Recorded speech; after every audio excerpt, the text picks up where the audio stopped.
Sinasabi po nila, pinapatay o pinatay ng Roman Catholic Church si Jesus Christ.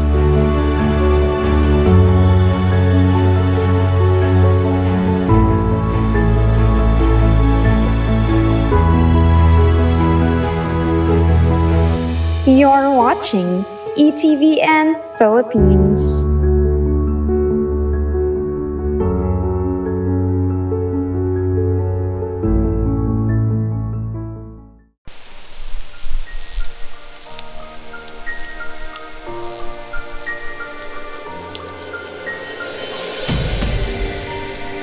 Purihin ang Panginoon, isang mapagpalang araw po para sa ating lahat na mga sumusubaybay sa ating pimpilan, Emmanuel TV Network.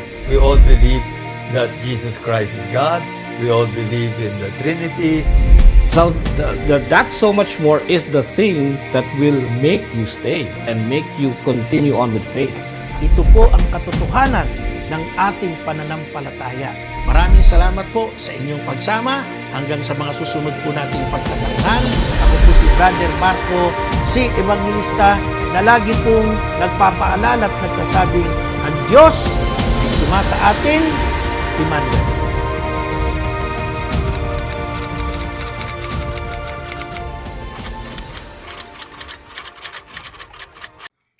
Purihin ang Panginoon, isang mapagpala at matalinong pag-aaral po ang ating pag-usapan ngayon sa ating programang Depend the Faith ng Emmanuel TV Network. Ako po si Brother Marco, si Evangelista. Alam mo ninyo, tulad ng ating laging sinasabi, tumatanggap po tayo ng mga katanungan. Maaari nyo pong ilagay sa ating comment section ng ating programa para masagot natin kayo, upang malinawan tayo sa mga bagay na nagpapagulo sa ating pagiging isang Kristiyano Katoliko. Meron pong issue na umiikot, no? Hindi lamang po sa social media, kundi sa katotohanan po, matagal na pong paratang na tinatawag natin. Paratang. Ibig sabihin ng paratang, aligasyon. No? Aligasyon. Pag sinabing aligasyon, wala talaga siyang facts. Wala siyang matibay na ebidensya. Ano po ito, mga ginigilo kong taga-subaybay? Ang paratang po, pinakaluma na ito eh. Pero alam nyo, until now, umiikot pa rin, no? Ano yon? Galing sa mga anti-Catholic. Ang Roman Catholic Church ang nagpapatay kay Jesus. Ito po, madalas nilang tinuturo. Marami na pong mga denominasyon ng iba't ibang sekta ang sumulpot. Marami na pong mga sumibol. Pero ang turong ito, mula noon hanggang ngayon, ginagamit nilang aligasyon sa atin. Ang Roman Catholic Church ang nagpapatay kay Jesus. Linawin po natin yan. Kapag sinuri po natin ang kasaysayan, number 1, kapag pinag-aralan po natin ang Biblia, number 2, at kapag tayo ay tumingin sa logic, makikita po natin na ang paratang na ito ay historically impossible at intellectually dishonest. Yan po ang ating sasabihin. Wala siyang sapat na ebidensya, lohika, yung tinatawag nating katalinuhan, wala rin siyang sinasabi nating kasaysayan. Wala pong basis. Bakit? Historical impossibility. Nasabihin mong ang Roman Catholic Church na nagpapatay kay Jesus. Number 1, si Jesus Christ po, ang ating Panginoon, ay ipinako sa krus around 30 to 33 AD. At sa panahong iyon, wala pa pong Roman Catholic Church bilang isang institution. Hindi pa po umiiral iyon. At ang mga Kristiyano po ay maliit na grupo pa lamang ng mga alagad. Ang terminong Catholic Church ay nag-originate, ginamit lamang po, bandang 107 AD. At ito po'y nanggaling kay Ignatius ng Antioquia, Saint Ignatius of Antioch. At ang referensya po natin dyan ay yung letter to the Cimmerians number 8. Doon po ginamit ni Saint Ignatius ng Antioquia yung terminology Catholic Church. Kailan ba namatay si Jesus? Ayan ang tanong. Di po ba? Kailan ba ginamit yung Catholic Church na term? 107. Doon pa lang po, historically, ay imposible na po na ang Roman Catholic Church ang nagpapatay sa ating Panginoong Hesus. At kung gagamit po tayo ng simpleng lohika, simple logic, hindi po maaaring pumatay ang isang institusyon na hindi pa umiiral. Paano magpapapatay ang isang institusyon wala pa? Mas nauna pa yung sinasabing pinapatay. Paano mangyayari iyon, mga ginigilo ng taga-subaybay? Kung meron pong aligasyon ng mga anti-Catholics na pinapatay ng Roman Catholic Church si Jesus, para na rin po nilang sinasabi, no? Lohika, pinapatay ng isang organisasyon si Jesus bago pa naitatag ang institusyon na iyon. Di po ba? Logic. Kailangan po, pag may tanong, gagamit po ng historical na tagpo, gagamit po ng talino, gagamit po ng logic. Kaya yung kanilang aligasyon, ito po ay isang historical nonsense. Nonsense po. Pero siyempre, meron pa rin tayong obligasyon na magpaliwanag at sagutin yan. Kasi hindi naman po lahat ay maagad-agad na nakakakuha ng lohika. Kahit sa society natin ngayon, yung fake news, madaling pinaniniwalaan. Yung fake news, madaling kumakalat. Pero yung katotohanan, nakakalimutan. No? Ngayon, sino po ba ang totoong nagpataw ng hatol ng kamatayan sa ating Panginoong Hesus? Kapag dumako po tayo sa Biblia, maliwanag po nating makikita ang legal death sentence ay nagmula sa isang Roman governor. Sino po yung Roman governor na yan? Wala pong iba kundi si Poncio Pilato. At ito po'y ating makikita, mababasa sa Gospel of St. John chapter 19 verse 16. Ang nakalagay po doon, then he handed him over to them to be crucified. Si Poncio Pilato po. Kaya nga siya naghugas ng kamay. Nanggaling po sa kanya yung salitang iyan. Ibinigay niya siya sa kanila at kung saan ay ipinapako siya sa krus. At tatandaan po natin bilang bahagi ng kasaysayan, ang crucifixion po ay hindi parusang Hudyo. Ito po ay parusang Romano na ginagamit sa mga rebelde, ginagamit po sa mga alipin, ginagamit po sa mga kriminal laban sa imperyo ng Roma. Ang reference po natin dyan ay ang Raymond Brown, The Death of the Messiah, at ni Martin Hengel, ang crucifixion. So, ang mga nagpapako o ang mga nagpako kay Jesus ay mga Roman soldiers ng Roman Empire. Ito po ay nakalagay sa Matthew chapter 27, verse 27. Then the soldiers of the governor took Jesus. Ang mga sundalo, ang mga kawal ng gobernador, kinuha si Jesus. Ano na kasunod nun? Yung suffering, yung passion ng ating Panginoong Jesus.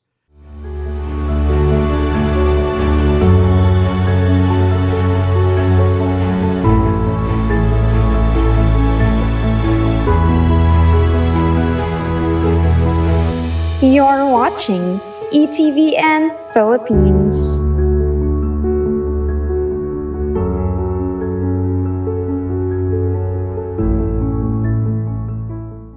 Kaya po kung susundin natin ang historical evidence, ang responsable po sa pagpapatay, sa kamatayan ng ating Panginoong Hesus ay ang Roman state, ang Roman Empire. At hindi lamang po yan, mayroon pong bahagi, mayroon pong papel ang ilang religious leaders. Mayroon pong mga ilang leader ng relihiyon na nag-akusa kay Jesus. Isa na po sa kanila ay ang mataas na saserdoteng si Caiphas. Ito po'y ating makikita sa John chapter 11, verse 49 to 50. It is better that one man should die for the people. Yan po ang ating matitingnan o makikita sa Biblia. Ngunit mahalagang tandaan po natin mga ginigiliw na taga-subaybay, ang Sanhedrin po ay walang kapangyarihang magpataw ng death penalty sa ilalim ng Roman rule. At ito po ay mababasa natin sa John chapter 18 verse 31. It is not lawful for us to put anyone to death. Kaya yung mga Sanhedrin noon, sa pangunguna na nga ni Caiphas, sila yung mga sulsol. Sa panahon ngayon, ang tawag natin dyan, mga ulokmonyo, no? Mga chismoso, chismosa, taga-sulsol, para mapahamak ang isang tao. Yan yung kanilang kondisyon nung unang panahon, no? Kaya po, dinala nila ang ating Panginoong Yesus kay Poncio Pilato upang hatulan. Ngayon, ang madalas pong pagkakamali ng mga anti-Catholic sa kanilang argumento, no? Yung pong karaniwang pagkakamali sa argumentong ito is very confusing yung timeline. Bakit? Sinasabi po nila, pinapatay o pinatay ng Roman Catholic Church si Jesus Christ. Pero sa katotohanan po, mga ginigiliw na taga-subaybay, ang Catholic Church po ay nagsimula mismo sa mga apostol ng ating Panginoong Hesus. At isa na nga po rito, kinikilala nating pinuno ng simbahan ay walang iba kundi si San Pedro Apostol. Na ngayon ay sinusundan ni Pope Leo XIV bilang ika-267 Santo Papa. So kung ganun po, mga ginigiliw kung taga-subaybay, kung sasabihin po ng mga anti-Catholic na ang Roman Catholic Church ang nagpapatay o pumatay kay Jesus, para na rin po nilang sinabing ang mga apostol mismo ng ating Panginoon ang pumatay sa kanilang guro. Ganun lang po ang logic niyan. Na malinaw, absurd, at wala pong basihan. Kaya nga sabi ko, aligasyon lang. No? Aligasyon lang. Meron pong mas malalim na katotohanan. Ayon po sa pananampalatayang Kristyanismo o Kristiyano, may mga malalim na dahilan kung bakit po namatay at kinakailangang mamatay ang Kristo. Ang ibig sabihin ng Kristo'y tagapagligtas. Ayon po sa Catechism of the Catholic Church, number 598, sinners were the authors and ministers of all the sufferings that the divine Redeemer endured. So, sa spiritual na kahulugan po, ang kasalanan ng buong sangkatauhan ang dahilan ng paghihirap ni Kristo. Hindi po ito isang simpleng political execution lamang. Ito po ay sakripisyo para sa kaligtasan ng mundo. At mismong sa salita ng ating Panginoong Yesus, sinabi niya sa John chapter 10 verse 18, "No one takes my life from me, but I lay it down of my own accord." Ibig pong sabihin, mga ginigiliw kong taga-subaybay, hindi lamang siya pinatay. Siya ay kusang nag-alay ng kanyang buhay para sa iyo, para sa akin, para sa ating mga makasalanan. Kaya ang konklusyon po natin sa ating paksa sa programang ito, ang paratang na pinapatay o pinatay ng Roman Catholic Church si Jesus, ito po ay historically false. Mali po sa kasaysayan. Biblically inaccurate. Hindi po accurate sa sinasabi ng Biblia at logically impossible. Ang katotohanan po ay ito. Ang Roman governor po na si Poncio Pilato ang nagbigay ng hatol. Ang crucifixion po ay isang parusang Romano ng Roman Empire. Sa pananampalatayang Kristiyano, ang kamatayan ni Kristo ay sakripisyo para sa kaligtasan ng mundo. At sa banal na kasulatan, ang mga referensya ay binigay natin mula sa Gospel of St. Matthew, Gospel of St. Mark, Gospel of St. John, Gospel of St. Luke. Even our Catechism of the Catholic Church, number 598, ay maliwanag pong ipinapakita sa atin ito. Mga ginigiliw kong taga-subaybay, isa lamang po ang malinaw na sagot. pag nakarinig kayo ng tanong, pinapatay ng Roman Catholic Church si Jesus. Yung nagsasalita pong iyan, walang alam. Yan po'y parang lata, maingay, pero walang laman. No? Bakit? Kaya niya sinabi yon dahil narinig niya yung terminong Roman. Roman Catholic. Yan po'y kamangmangan. Isa pong malaking kahangalan. Bakit? Yun pong Roman na tumutukoy sa nag-execute kay Jesus, Roman Empire. Imperyo po. Estado. Yung Roman Catholic, kaya po tinatawag na Roman Catholic sapagkat ang simbahan ay nakasentro sa Roma, Italia. Kaya Roman Catholic. Hindi po Roman Empire Catholic Church. So doon pa lang po sa dalawang bagay na yan, makikita na ninyo kung ano ang utak mayroon yung mga nag-aakusa. Kaya maging matalino po tayo. Huwag po tayong magpapadala sa mga tamis ng pangungusap. No? Lagi po tayong babatay sa kasaysayan, sa Biblia, at sa lohika upang hindi po tayo maligaw. Muli, maraming salamat po sa inyong pagsubaybay at pagsama sa akin dito po sa ating programang Depend the Faith ng Emmanuel TV Network. Ako po, si Brother Marco Evangelista na laging nagsasabing, ang Diyos ay sumasa atin, Emmanuel.